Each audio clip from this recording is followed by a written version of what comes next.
Assalomu alaykum.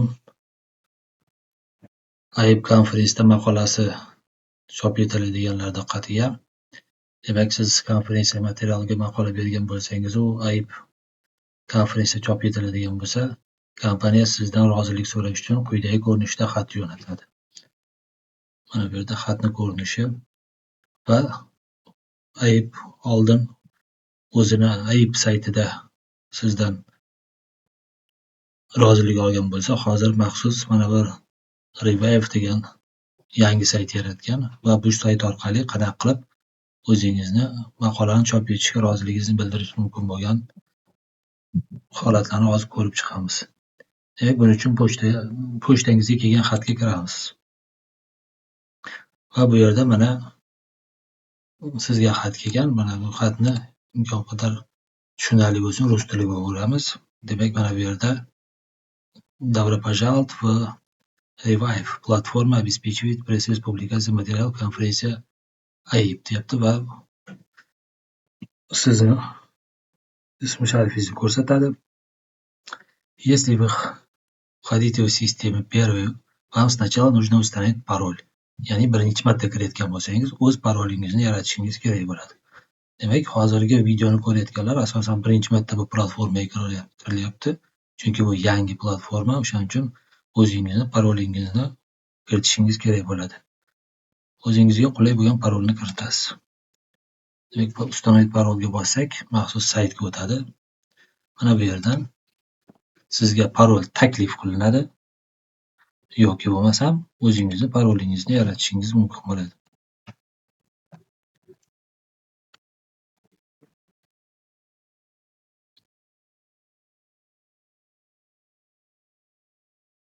Mana bu yerda parol yaratilayotganda bizga kerak bo'lar ekan, kamida 8 ta belgidan iborat bo'lishi kerak. Bitta bosh harf, demak, kamida bitta bosh harf, bitta kichkina harf va raqamlardan va shu bilan birgalikda belgilardan tashkil topgan bo'lishi kerak ekan. Siz o'rnatmoqchi bo'lgan parolingiz ishonchli bo'lishi uchun.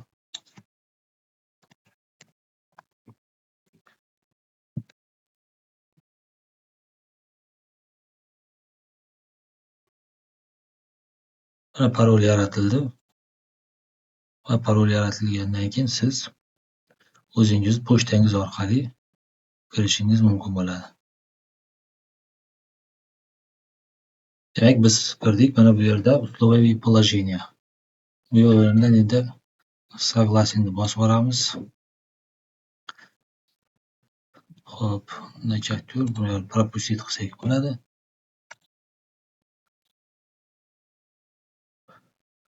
Mana profilga o'tdik. Profilda demak, worksheetni biriktirishni so'rayapti. Bular demak, worksheetimiz bo'lsa, worksheetlarimizni biriktirib qo'yamiz.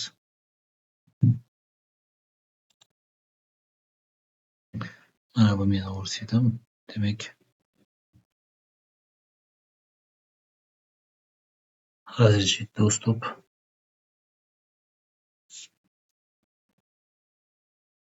Worksheet biriktirildi.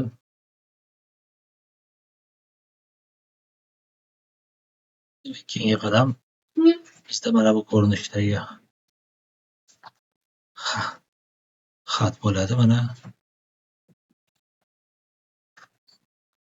shu silka orqali kiradigan bo'lsak,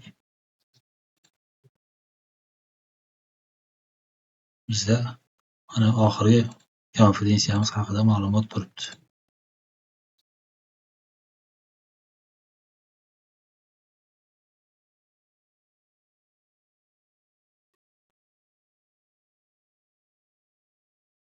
Заявка завещание.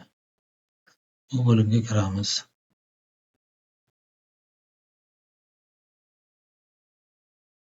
Mana bu yerda demak bizning maqolamizni nomi turibdi. Demak, посмотреть статью. Mana biz maqolaga rozilik berish jarayoni boshlandi. Demak, bu yerda rus tiliga o'tkazib qo'yganman. Demak, birinchi bo'limda mana подробности статья, добавление автора, ikkinchi bo'lim, uchinchi bo'lim, загрузка файл. To'rtinchi bo'lim Pozorovательская forma bo'limlari. Mana shu 4 ta bo'limni to'ldirish orqali biz o'zimizni roziligimizni bildiramiz. Demak, birinchi ko'rinadigan mana bu yerda mana maqolangizni nomi o'zi taklif qildik. Agar shu maqolani tekshirib ko'rasizlar, agar maqola nomi to'g'ri bo'lsa, unda keyingi xatga o'tishimiz mumkin. Mana bu yerda yulduzchasi bor bo'limlar to'ldirilishi shart. Yulduzchasi bo'lmaganlar to'ldirish shart emas. Va o'zingizni maqolangizni ochib olsangiz, tekshirib olishingiz oson bo'ladi.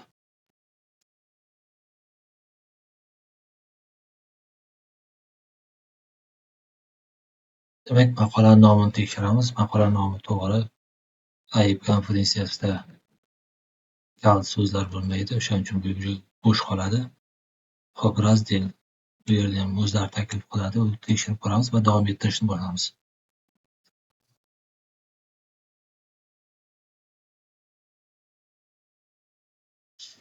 Keyingi bo'limda mana agar o'rset biriktirilgan bo'lsa, o'rset ko'rsatadi. Va bu yerda mana ko'rinib turibdiki,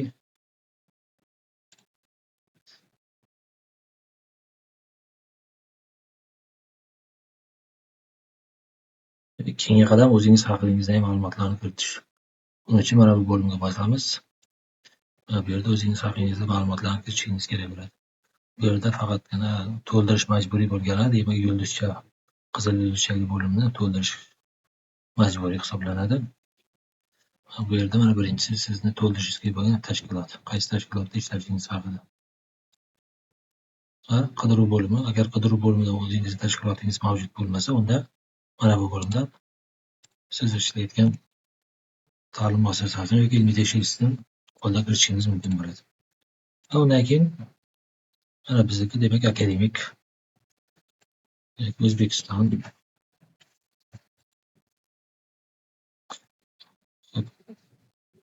pochta demak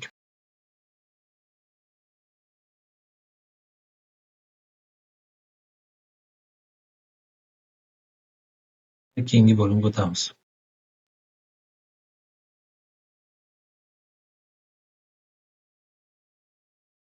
Keyingi bo'limda sizga maqolangiz ko'rsatiladi va xohlasangiz maqola to'g'riligi yoki noto'g'riligini yoki qay darajada rasmiylashtirilganini bilish uchun buni o'zimizga yuklab olishimiz mumkin.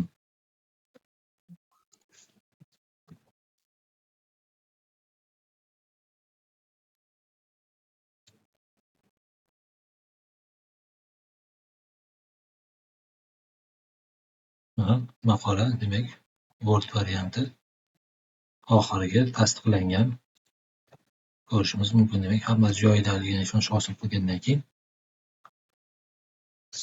keyingi turga o'tkazishimiz mumkin. Mana bu yerda endi aynan shu Word variantini PDF ko'rinishida ham ko'rishimiz mumkin.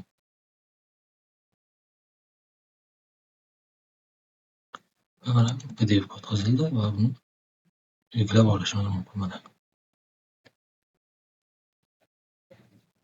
aynan o'sha bizning maqolamiz PDF ko'rinishida yuklab edi. Keyingi bosqichga o'tamiz. Mana bu keyingi bosqich. Endi keyingi bosqichda ham har bitta savollarga javob berib chiqishimiz kerak bo'ladi. Buning uchun birinchi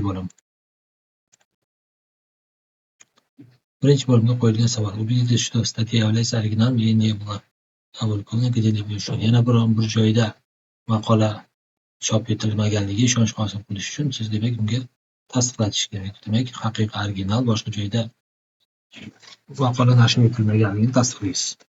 Undan keyingi bo'limida demak unda ingliz tilida yozilgan hech qanday xatolar yo'qligini siz tasdiqlab berishingiz kerak bo'ladi.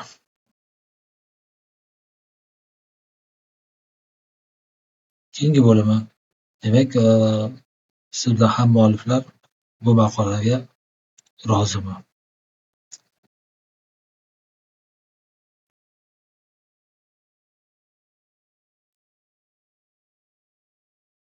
Agar oldin boshqa bir nashriyotga bu maqola jo'natilgan bo'lsa, uni qayerga jo'natish so'ralyapti. Demak, bu yerda to'ldirishimiz shart emas, bu maqola boshqa joyga jo'natilmagan. Keyingi bo'limda Men demak konferensiya aybni shartlariga roziman degan ma'noda ham mualliflardan tashqari boshqalarni ham huquqi bormi bu maqolada deyilyapti. Demak, bu yerga agar boshqalarni huquqi bo'lmasa yo'q va maqola mualliflari Amerika Qo'shma Shtatlarida ishlaydimi yo'qmi? Yo'q, bu bo'limda ham. Va buni saqlaymiz. Va mana qanday ko'rinishda jo'natishi, taxminiy ko'rinishi bizga chiqadi. Mana to'ldirilgan savolnomamizni jo'natamiz.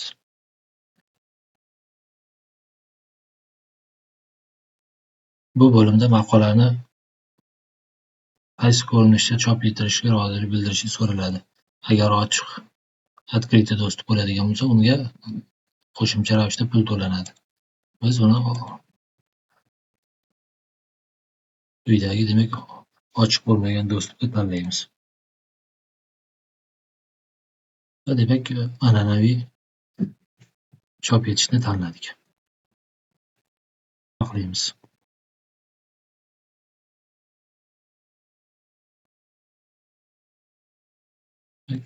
Jo'natamiz. Ma'lumotlarimiz bo'ldi. Mana biz shu bilan so'rovnomani oxiriga yetkazdik va o'zimizni roziligimizni bildirdik AIB konferensiyasida maqolamiz chop etilishiga. Mana bu bo'limda siz jo'natgan maqolani ko'rishingiz mumkin.